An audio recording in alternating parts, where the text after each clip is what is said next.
So the defense has put them in a tough spot. It's 2nd and long.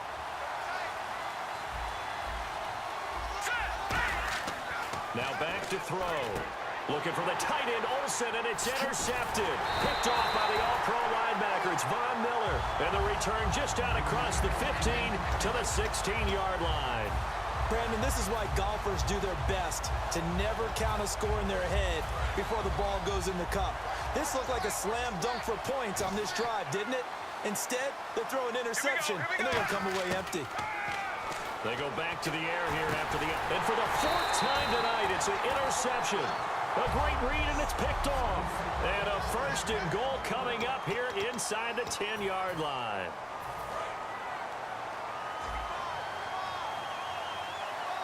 One receiver left, 3 to the right. They go back to the air here after the INT. And for a 3rd time tonight, he's intercepted. Picked off by the free safety, Darian Stewart. And a short return to the 6-yard line. As much football as we watch, we've seen this work many times. In the red zone, 1st down, take a shot at the end zone, and points result. In this case, though, give credit to the defense. They outguessed them, were prepared, and intercepted the pass. Airing it deep for Fowler. And got his man complete. And they'll get 32 yards there. And it'll be good for a Denver 1st down. The last drive he threw the pick, but he's not shy. He's going downfield again there. And you can't be, because if you back off after throwing an interception, your whole game plan just goes right out the window, and it makes things easier for a defense.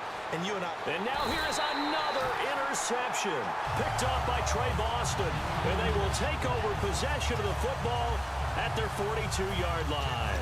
The interception woes, they just continue to mount. He's thrown 5 picks. At this point, you got to be thinking, is it something between the ears?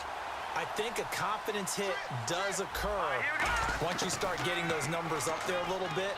But as you and I both know, it's not always just one guy's fault. Maybe somebody ran around. And for the 4th time tonight, it's an interception. It's Chris Harris with a pick. And a big turnover there as his guys will get the football back. We haven't even escaped the 1st half, and he's already thrown 4 picks. And Brandon, back in the good old days, probably back before you were born, if your starter threw 4 in the 1st half, he might throw 8 or more for the game because they weren't going to pull him out. And my goodness, another interception. A great read, and it's picked off. And they'll start out with great field position at the 47-yard line in enemy territory. What a nightmarish game he's having now. 6 interceptions that he has thrown. Absolutely unbelievable, isn't it? Hard to believe we're watching this and have seen it. And now here is another interception. And how about this? It's the other Brandon Marshall that picks it off. And his guys are going to take over at the 31-yard line. You hear me laughing, partner, and I'm not laughing at the situation, but sometimes you just get yourself into a rut. It's hard to shake yourself out of it. And now the Broncos offense, they get set to head back onto the field. And last time, 1-play interception. So this offense, they should be fresh. That's a good way of putting it.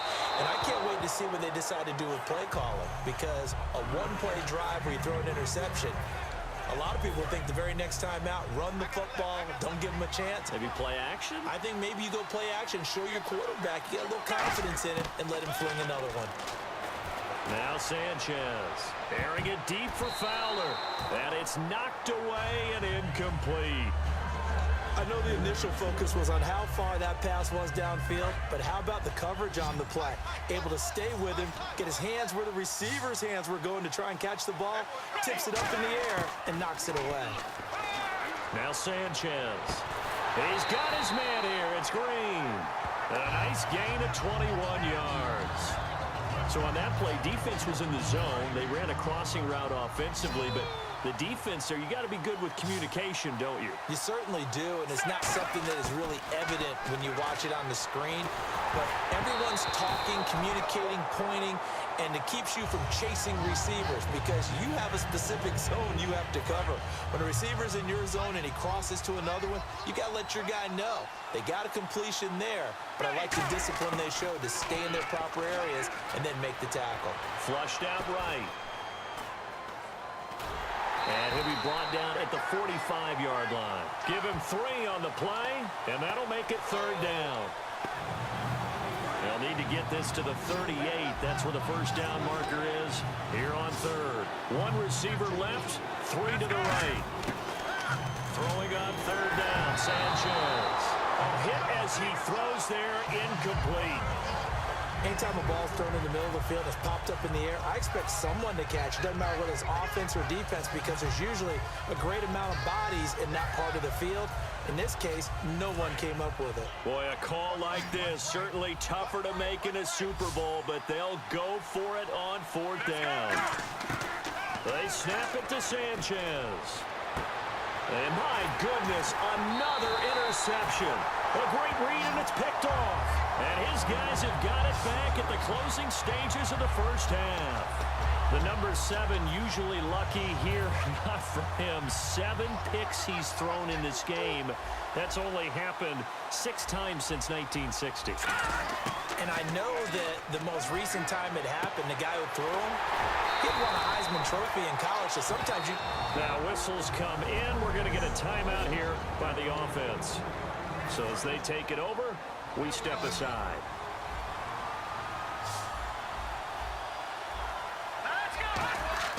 They'll throw now on the final play, eluding the pressure right. They find some open field here.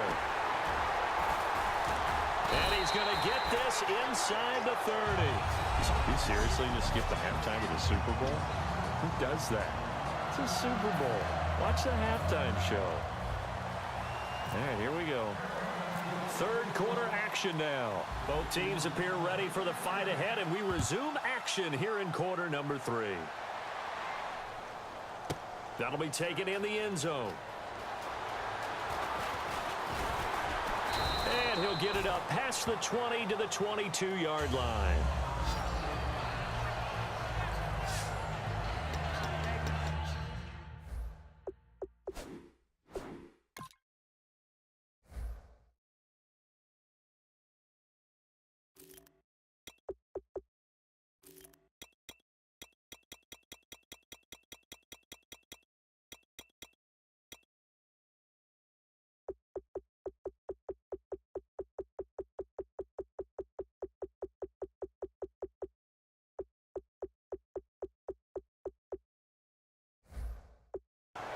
Here comes the Broncos offensive unit here as they'll have it first to begin this 3rd quarter. They're down here, but very much in this game. What's the tonality of a coach's talk when a game is within striking distance like this at intermission? Typically, what they're doing is emphasizing the things that went well in the first half and wanting more of that. And now here's another interception. It's the safety, Kirk Coleman. And they'll set up shop in enemy territory at the 45-yard line.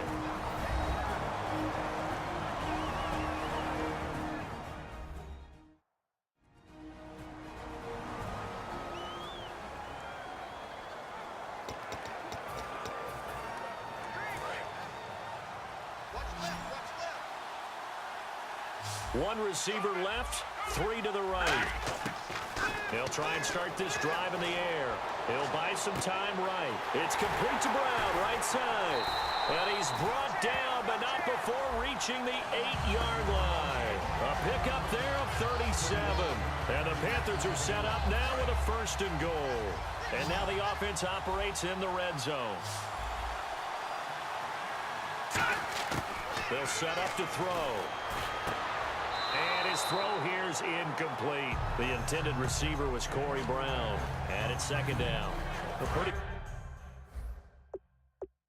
good coverage there, and both of these defenses, they've had good coverage through. Previous play is under review.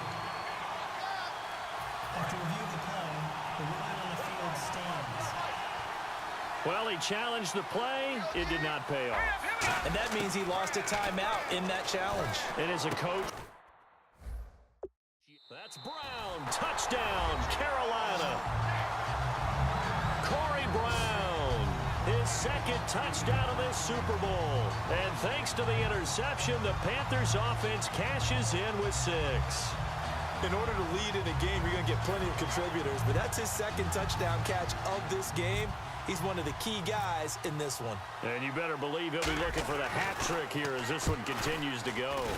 And it's good to make it 14-0.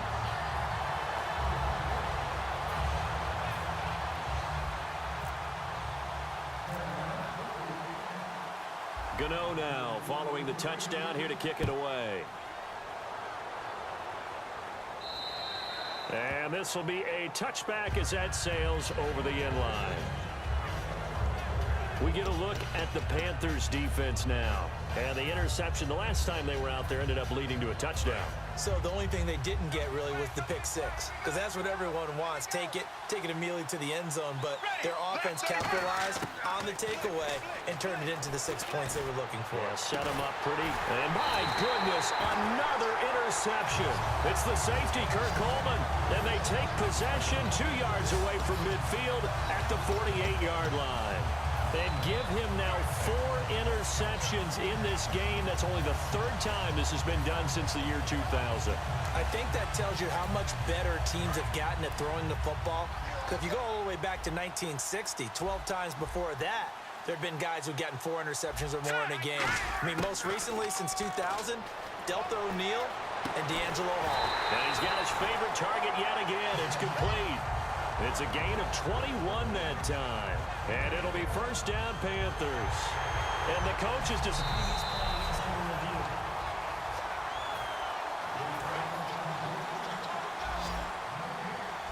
Well, he challenged the play. It did not pay off.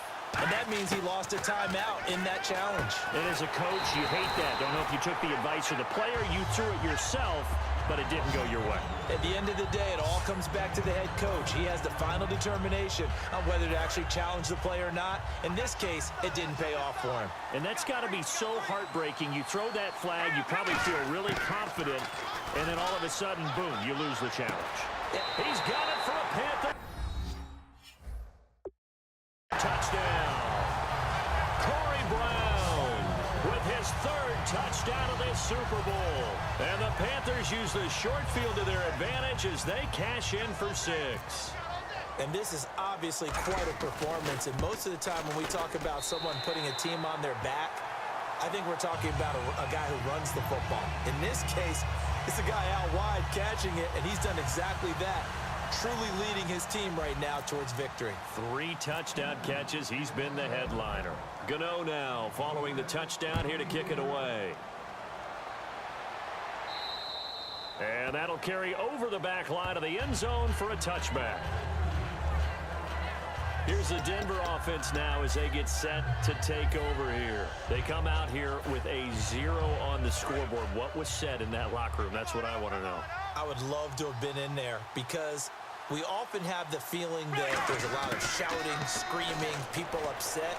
But typically, halftime... And he can't find anywhere to go with it, and he goes down.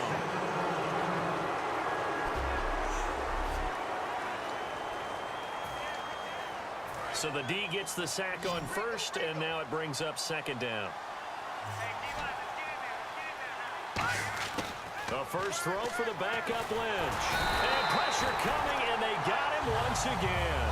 Coney Ealy in there to drop him, and sacks on 1st and 2nd downs are going to lead to a 3rd and long. And they're going to hurry back to the line now. Here we go now. Green 39. Green 39. Go. And now a first chance for the backup here to throw. And this is going to be intercepted.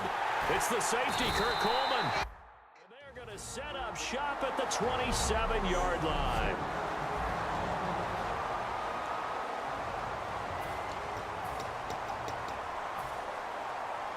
Really nice starting field position here for the offensive unit. 1 receiver left, 3 to the right. They'll come out throwing here to start the drive. And he'll be hit as he releases it, and that'll fall incomplete. How many times when we see an incomplete pass, we just look at the receiver and say, should have caught that one. That was a drop, and we just put it on the offense. How about a little credit for the defense there? They just forced an incompletion. Yeah, especially after starting in a tough spot defensively, but a good start there on 1st down. That gave them a little extra confidence there, starting, as you said,